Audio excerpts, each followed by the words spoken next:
Very good morning to all of you. So today we are going to see about the origin of the word accounting. So the word accounting comes from the old French word account, which refers to the reckoning of money being paid.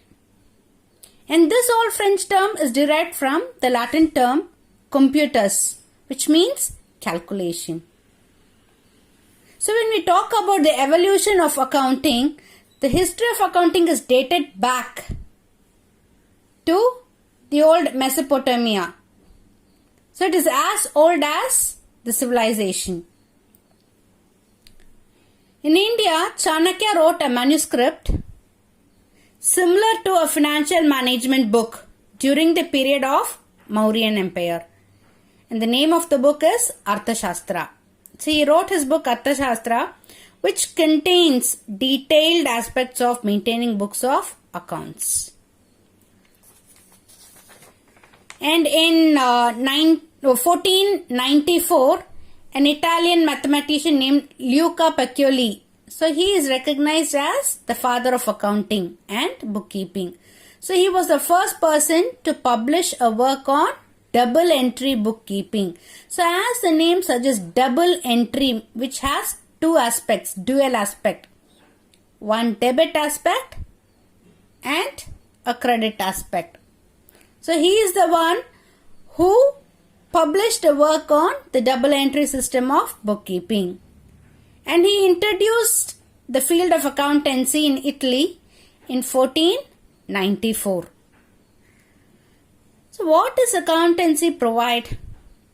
So accountancy provides the basic theory, principles and methods to be followed to account for all financial activities. Accounting is the language of business. So what is the important function of a language? Can be any language, right? The important function is to facilitate communication.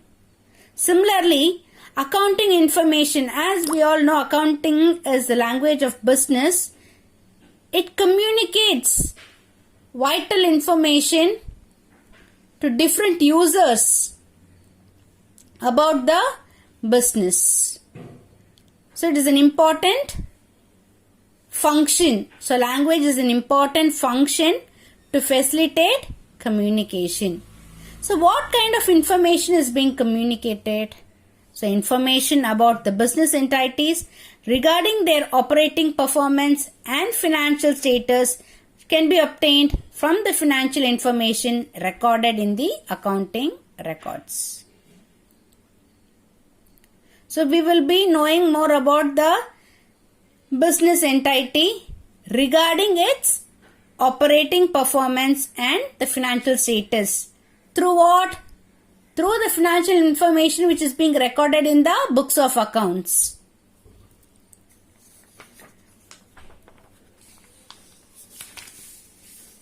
To whom does the information communicated? So financial information is communicated to different users of business information. So these users are several people who are in need of the accounting information. So the users can be classified into two categories, internal users and external users. The internal users, you have owners. So if it is a small organization wherein managed by a single person, you call it as sole tradership. Maybe a sole trader or a small partnership firm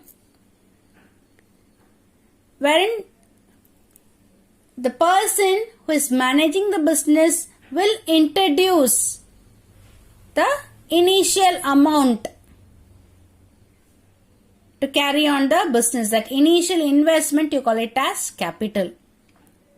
So whoever is investing his or her money into the business needs to know about the progress of the business, right? So owners can be a sole trader or a partner in a partnership firm or shareholders of companies. Say for example, a large financial enterprise, or it can be any business enterprise, a large company, joint stock company, wherein the capital is huge. It cannot be invested by a single person or a group of people. You need more money. So the capital will be divided into small units called as shares. The person who holds shares is called as a shareholder. So a company can have n number of shareholders, each holding some shares, right? So shareholders, as they are investing money into the business, they will be interested in knowing the affairs of the business. Second one, management. People who are managing the business will be interested in knowing the financial status regarding the growth of the business, so that they will take decisions at appropriate time. In employees, people who are working in the company or in our business, they will be interested in knowing the affairs of the business, whether the company is running at a profit or at a loss. So they are more interested. Why?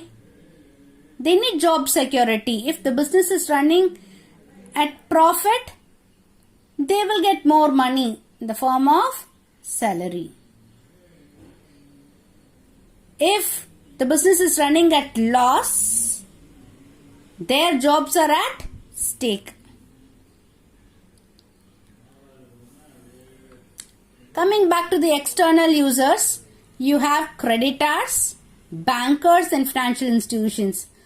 So who is a creditor? The person who lends money to the business is called as a creditor.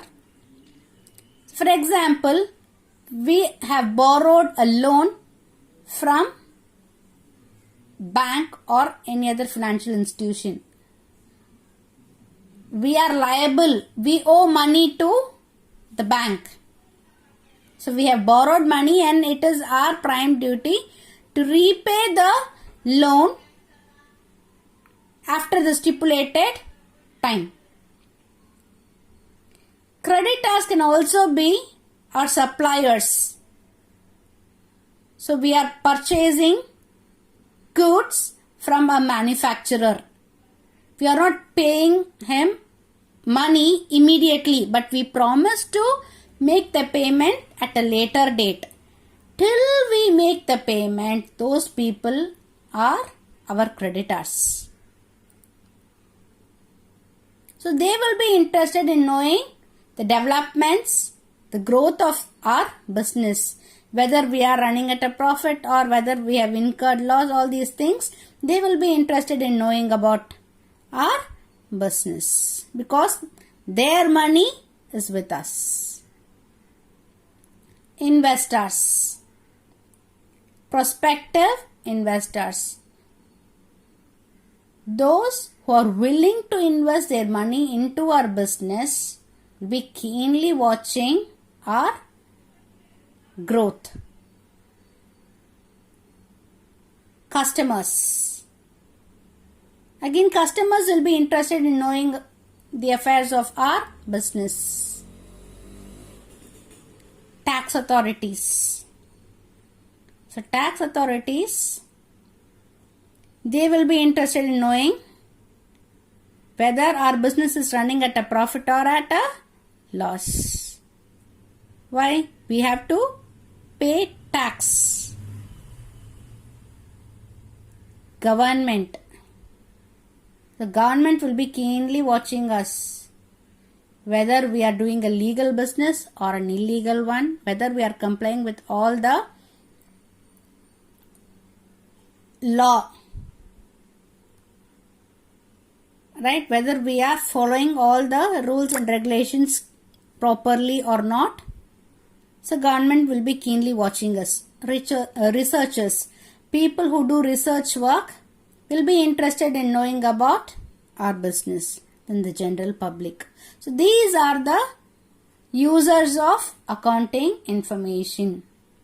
So you have internal users and external users.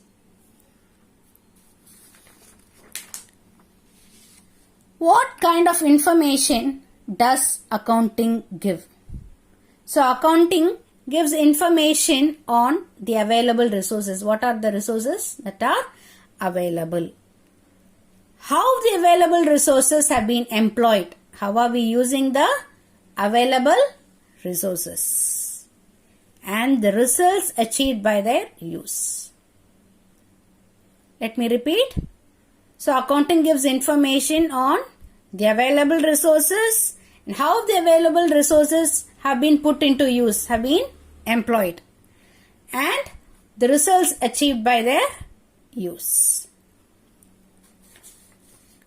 Now let us move on to the definition of accounting. So American Accounting Association has defined accounting as the process of identifying, measuring, and communicating economic information to permit informed judgments and decisions by users of the information. Accounting is a process. So you have a set of sequence to be followed.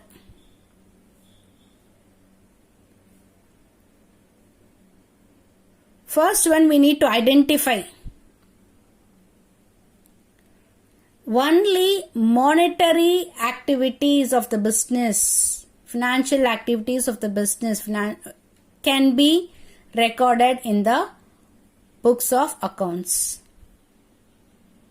So transaction is a financial activity which involves money into it. Such an activity is called as a transaction in accounting terms. So accounting is the process of identifying, then measuring, and after that we have to communicate. Communicate what? We have to communicate the economic information to permit informed judgments. So after detailed analysis, we will come to a conclusion, right?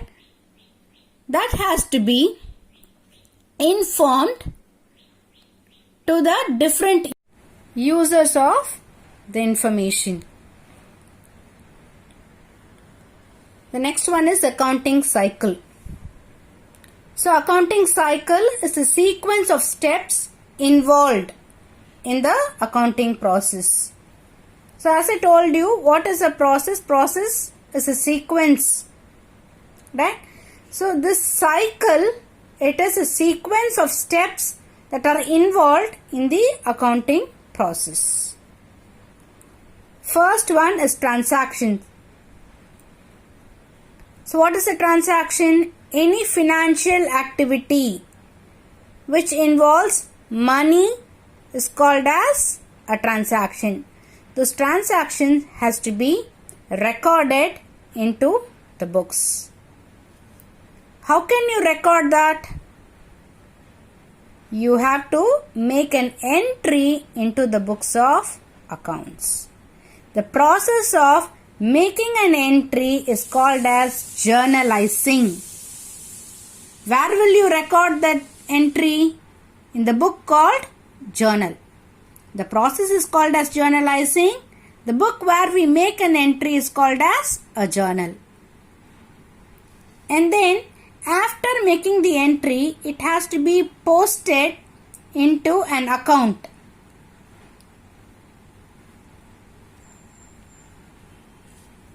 That account is called as ledger. Ledger is a summary of all accounts. After posting, it has to be balanced. And after balancing, we have to check whether our ledger balances are correct or not. So we prepare a statement to check the arithmetical accuracy of our accounts. That statement is called as trial balance. So you will be adding up all the debit balances and the credit balances. Both the debit side and the credit side should tally, which means to be equal. If it is not equal, then we can come to a conclusion that we have made some mistake somewhere. The preparation of trial balance is not compulsory, but we normally do that to check whether our ledger balances are correct. And after the preparation of trial balance, we will be preparing the financial statements, the final accounts. Final accounts comprises of three parts: trading account, profit and loss account, and balance sheet. Part 1, Part 2 and Part 3. So all these three are called as financial statements. So trading account gives you the gross profit or gross loss.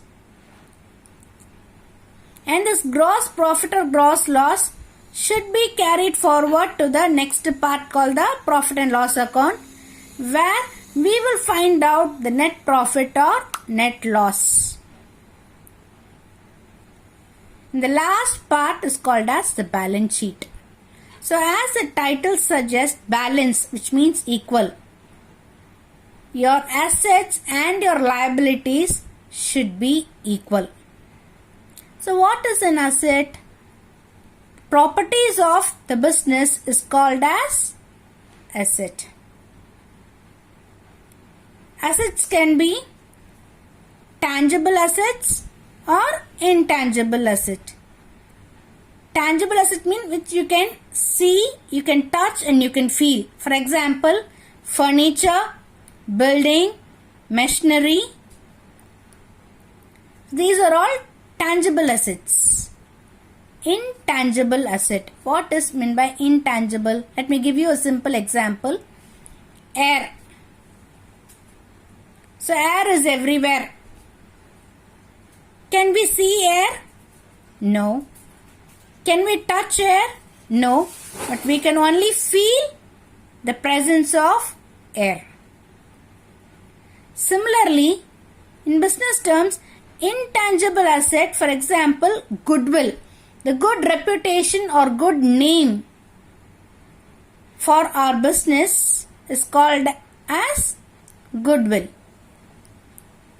You cannot see the good reputation. You cannot touch the good reputation, but you can only feel the good reputation. Let me give you another example.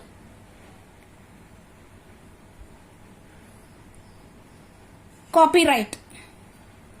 So what is a copyright? It is an exclusive right which is being given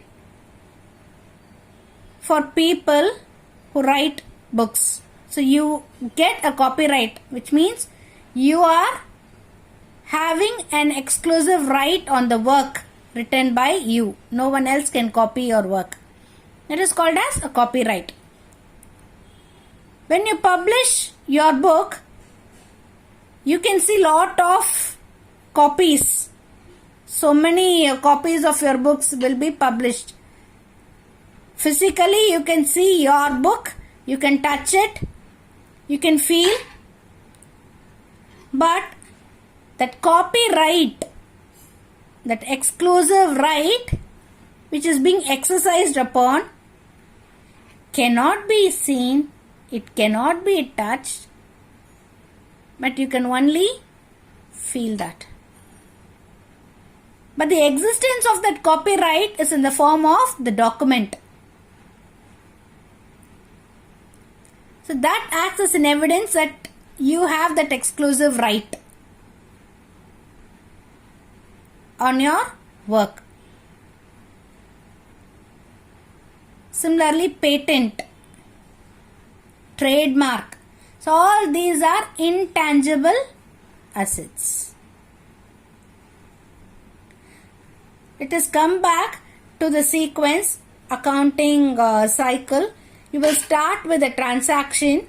After transaction, it has to be entered into the journal in the form of entries, and the process is called as journalizing.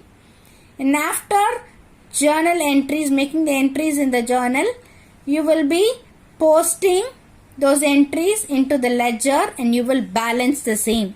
And these ledger balances will be taken to the trial balance to check the arithmetical accuracy. And after this, we will be preparing the trading account, profit and loss account, and balance sheet. Normally,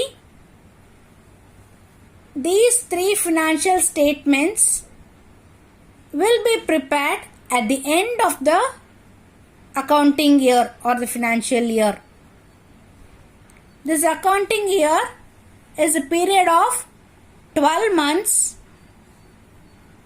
It can either be from 1st of Jan till 31st of December, like our calendar year, or it can be from 1st of April to 31st of March the following year. But the accounting period is a period of 12 months or 365 or 366 days or 52 weeks. So it's a complete cycle. It goes on and on like that. So after the preparation of balance sheet, as I told you, it is prepared only at the end of that financial year. This closing balance will be the opening balance for the next year. So next year beginning, you will have this opening entry, and this opening entry will again be entered in the journal. Again it goes on and on for the next year. Able to understand the accounting cycle? Now the next one will be the objectives of accounting. First objective is to keep systematic record of financial transactions and events. That's the first and foremost objective. To keep systematic records of all financial transactions and events. Secondly, to ascertain profit or loss of the business. Third one, to ascertain the financial position or status of the business. Then to provide information to various stakeholders for their requirements. So as we have discussed earlier, all the accounting information has to be communicated properly to the users of the information. We are having internal as well as external users. So we have to provide the necessary information to these stakeholders. Then to protect the properties of the enterprise. So you have to protect the assets of the business. Then to ascertain the solvency and liquidity position of an enterprise. So don't think that I'm mixing chemistry terms here. Solvency, don't mix it up with solvent. Right? Solvency is the ability of the business to repay its debts. Liquidity is nothing but conversion of assets into cash. Within a short duration of time, we call it as liquidity. So these are the objectives of accounting. So let me conclude today's session with this, and we will continue the rest in the next class. Thank you, children.